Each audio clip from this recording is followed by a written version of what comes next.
저희가 11월 달에 처음으로 여기서 힐링 콘서트라는 걸 했었어요. 근데 이번에 세 번째 시간인데요. 그때 저희가 그 힐링이라는 단어가 영어 단어잖아요.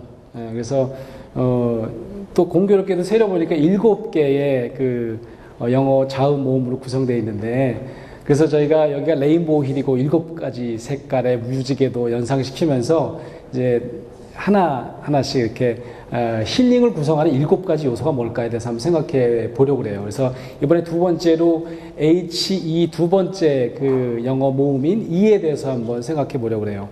여러분 그 허그 좋아하세요? 허그 좋아하세요?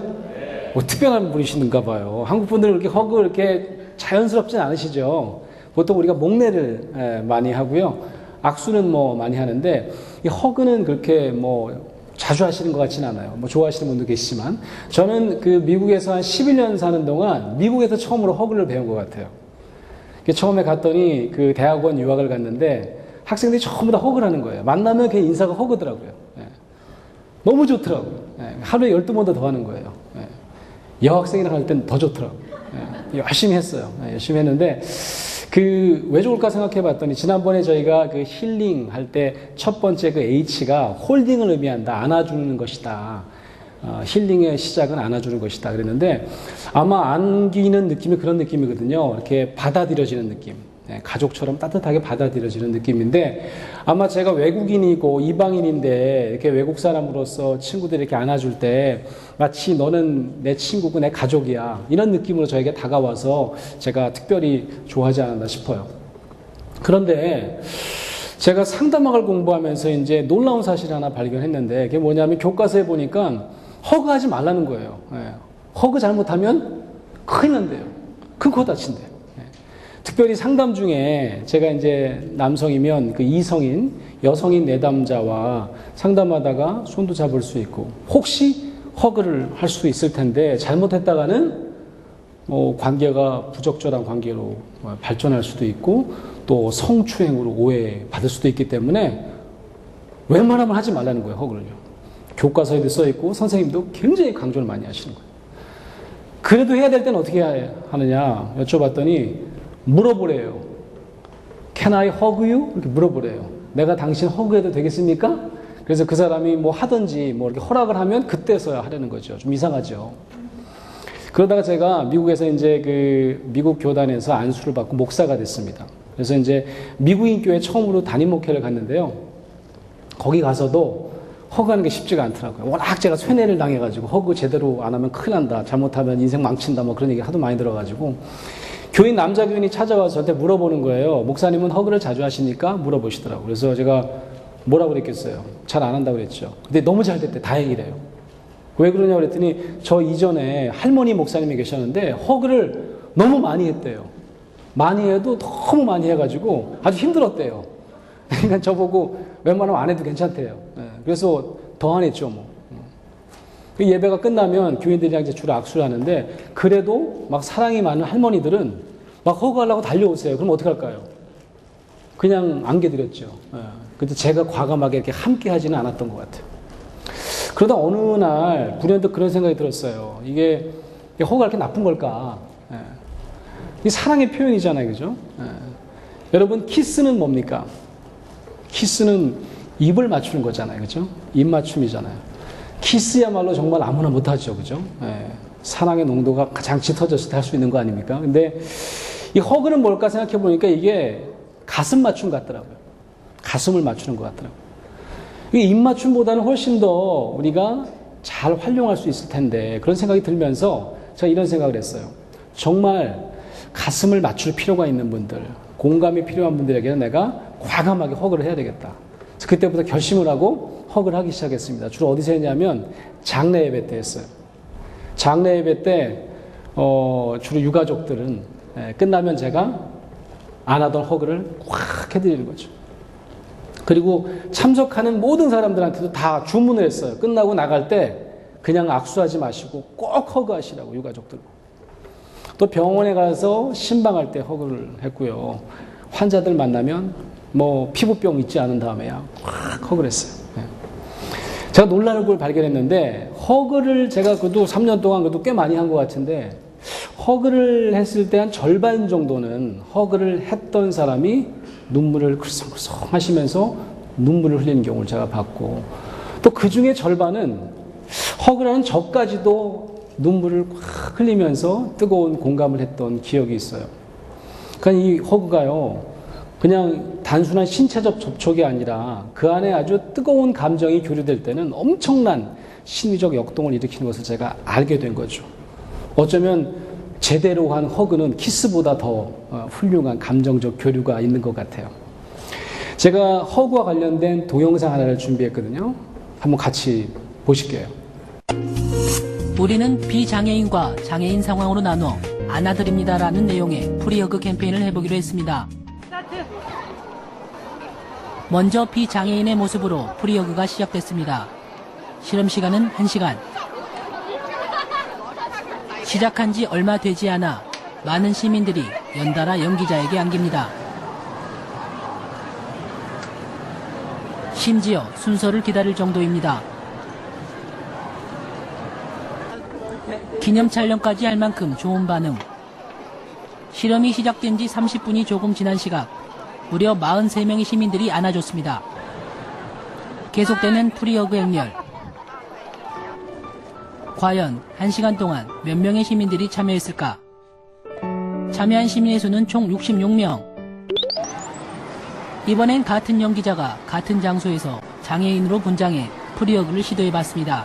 이번에도 시간은 1시간입니다. 그런데 시민들의 반응이 아까와는 사뭇 다릅니다. 연기자를 그냥 쳐다만 보고 갈 뿐입니다.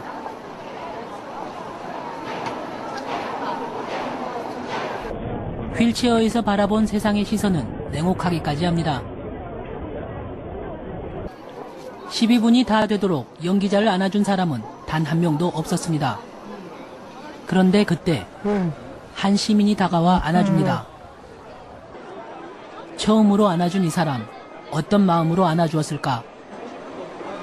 왜 안아주셨어요? 저도 장애인입니다. 참 난 것지가 않죠. 전 좀 머리 다쳐갖고 장애인자 창급 판정받았어요. 그래서 참 난 것지가 않죠. 그러니 참 저도 눈물 납니다. 저런 거 보면은. 두 번째로 안아준 사람은 외국인. 세 번째도 외국인입니다. 시민들의 관심이 부족한 가운데 과연 1시간 동안 몇 명이 안아줬을까? 결과는 총 11명. 장애인 상황에서 안아준 사람은 6분의 1에 불과했습니다. 자, 여러분 어떤 느낌이 드세요? 동영상, 짧은 동영상 한 3분 정도 되는 동영상인데 막 화가 나시는 분들 좀 계실 것 같고요. 가슴이 좀 먹먹해지는 느낌을 가지고 계신 분도 계실 것 같아요. 힐링의 두 번째 스펠링인 E로 시작하는 단어는 제가 empathy로 한번 정해봤어요. 공감이라는 뜻입니다. 아주 쉬운 단어입니다. 함께 느낀다, 그런 단어인데요. 아까 제가 말씀드린 대로 가슴을 맞추는 일이에요. 가슴 맞추기. 여러분, 허그를 하면요, 가슴과 가슴을 이렇게 맞대는 것뿐만 아니라 그 안에 있는 감정이 서로 나누어지는 거죠. 생각과 뭐 의견을 나누는 게 아니라 감정이 나누어져야 됩니다. 그래서요, 내가 상대방과 감정을 나누지 않으면요, 허그는 절대로 쉬운 게 아닙니다. 허그는 어려운 거예요. 동영상에서 장애인 연기를 한 거죠. 네, 장애인 연기자를 허그할 수 없었던 이유가 뭘까요? 아마 지나가는 많은 행인들이 장애인 안에 있는 그 감정을 함께 느끼지 못했던 거죠. 그러다 보니까 허그는 참 어려운 겁니다. 그런데 첫 번째 허그를 했던 분은 어떤 분이었냐면, 이분 말씀이 참 놀랍죠? 남 같지 않다. 본인도 장애를 가지고 계신 분이었어요. 그러니까 그 느낌이 확 자기한테 왔을 뿐만 아니라 정말 보기만 해도 눈물이 납니다 라고 하면서 뜨거운 진실된 허그를 제공할 수 있었던 것이 아닌가 싶습니다. 여러분, 이 empathy라는 영어 단어가요, 공감이라는 영어 단어인데요. 이게 두 가지로 나눠서 볼 수 있어요. 처음에는 M이라는 단어고요. 두 번째는 path이라는 단어인데요. M이라는 단어는 무슨 뜻이냐면 안으로 그런 뜻입니다. 안으로. path는 뭐냐면 파토스 아시죠? 고통이라는 뜻이에요. 고통 안으로 그런 뜻입니다. 되게 어려운 단어예요. 이거보다 조금 쉬운 단어 중에 비슷한 단어가 있는데 그게 뭐냐면 동정심이라는 sympathy라는 단어예요. sympathy. 뒤에 파토스는 똑같아요. 고통은 똑같은데 앞에 그 sim은 뭐냐면 같다 그런 말입니다. 함께 그런 말이에요. 함께 고통받는다 그런 뜻이겠죠. 뭐가 다를까요? 여러분 그 예를 한번 들어볼게요. 제가 웅덩이에 누가 빠졌어요. 그래서 사람 살려요 하고 이제 누가 빠져가지고 고통 중에 있는 거예요. 근데 어떤 행인이 지나가다가 동정심을 가지면 어떻게 될까요? 그냥 지나치지 못하고 다가가가지고 어쩌다 빠지셨어요. 함께 고통받으면서 손을 내밀어요. 제 손 잡아보시라고. 그거 안 닿으면 어떡하죠? 그럼 뭐 밧줄을 어떻게 구해서라도 어떻게든지 뭐 올리려고 하는 거죠. 이 동정은 말이죠. 그 위에서 내려다보면서 하는 경우가 많습니다. 그러니까 밑에 있는 고통받는 사람들은 위압감도 느껴지고 고통이 어쩔 때는 가중되기도 하고 오히려 수치심을 느끼는 경우도 있습니다. 근데 공감은 달라요. 공감은 고통 안으로 그런 뜻이잖아요. 그죠? 그럼 어떻게 해야 될까요? 웅덩이 안으로 들어가는 거죠. 자기가 그냥 내려가는 거예요. 그래서 웅덩이의 맨 밑에 바닥에 서서 함께 그의 고통을 느끼고 포옹 한번 해야 되겠죠. 허그 한번 해야 되겠죠. 어쩌다 빠지셨어요. 뜨겁게 공감하는 일. 이게 가슴과 가슴이 가장 그 밑바닥까지 내려가서 만나질 때는 엄청난 치유의 역동이 시작된다는 겁니다. 제가 가끔 상담학 학교에서 강의할 때요, 비유를 많이 써요. 공감 설명할 때. 그게 뭐냐면 엘리베이터 비유입니다. 우리가 다 엘리베이터를 타고 있는 거예요. 근데 엘리베이터가 지상층이 있고 지하층이 있어요. 지상층은 뭐냐면 일상적으로 우리가 생각도 하고 뭐 말도 하고 이럴 때 주로 우리가 지상층에 있는데 이 지하층은 뭐냐면 감정층인 거예요. 감정은 잘 드러나지 않습니다. 공감이라는 건 뭐냐면 감정층에 내려가 가지고 같은 층에 쓰는 거예요. 같은 층에서 가슴을 맞추는 게 바로 공감이라 그런 말씀입니다. 정말 완벽한 공감은 뭐냐면 굉장히 밑에 내려가서 바닥까지 내려가서 가슴을 맞추는 거예요. 제가 예를 한번 들어볼게요. 집에 자녀가 있는데 자녀가 중2예요. 중2가 요즘에 무서운 거 아시죠?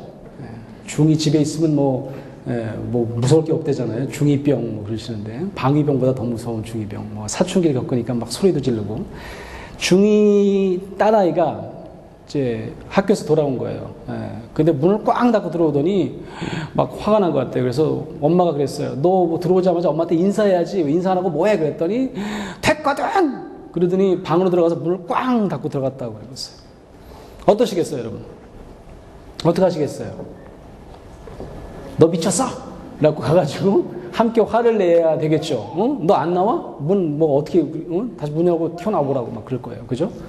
여러분 지금 뭐가 맞춰진 거예요? 분노 감정이 서로 맞춰진 거죠. 이 공감이죠.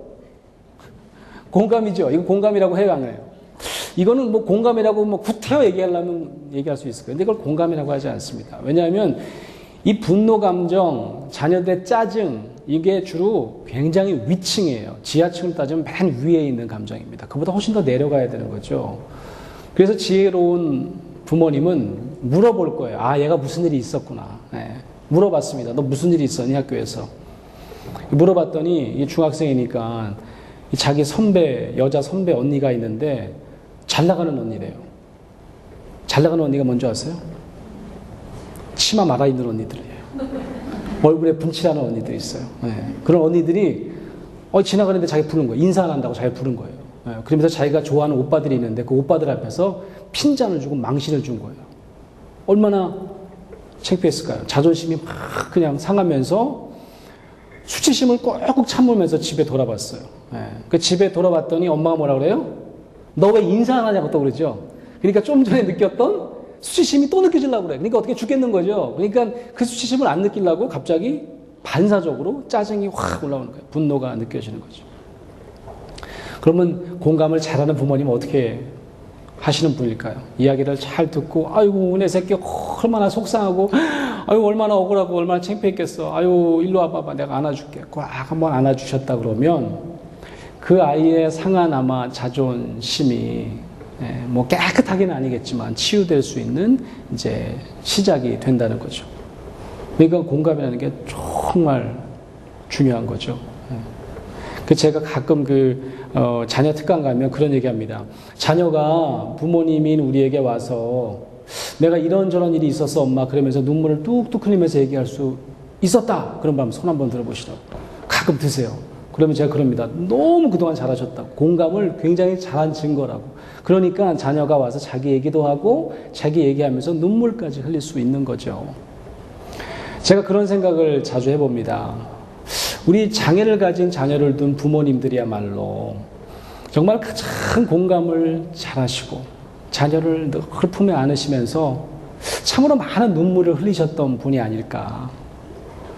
저는 그런 생각을 했어요. 그래서 우리 장애를 가진 이 자녀를 둔 가정의 이 부모님들의 가슴을 나라도 좀 헤아릴 수 있는 사람이 되면 좋겠다. 그래서 제가 만나봤더니 이 장애를 가진 자녀를 둔 부모님들은 너무 자녀에 대한 그 치유에 대한 열망이 크시다 보니까 자신을 돌보실 시간이 거의 없으시더라고요. 사실은 그 열망만큼 우리 부모님들도 그 가슴을 맞춰드리고 공감해줘야 될 사람들이 사실 많이 있으면 좋겠다 그런 생각을 했습니다. 그래서 제가 봉직하는 연세대학교 상담코칭지원센터에서 연구원들을 구성해서 이분들이 지난 여러 해 동안 그런 거를 한번 같이 연구도 하고 준비도 많이 했어요. 어떻게 하면 장애를 가진 자녀를 둔 부모님들을 잘 공감하고 어떻게 하면 좀 도움을 드릴 수 있을까. 그래서 그 중에는 장애를 가진 자녀를 둔 부모님도 계세요. 그래서 오늘 이 자리는 우리 꿈의 교회 이렇게 광교 성전을 이렇게 우리가 함께 사용하면서 함께 그런 자리를 본격적으로 시작하는 그런 자리입니다. 그래서 아무쪼록 여러분 작은 인원이 모였지만 오늘 모인 우리들이 이분들과 가슴을 맞추고 공감할 수 있는 그런 귀한 자리가 됐으면 좋겠습니다. 고맙습니다.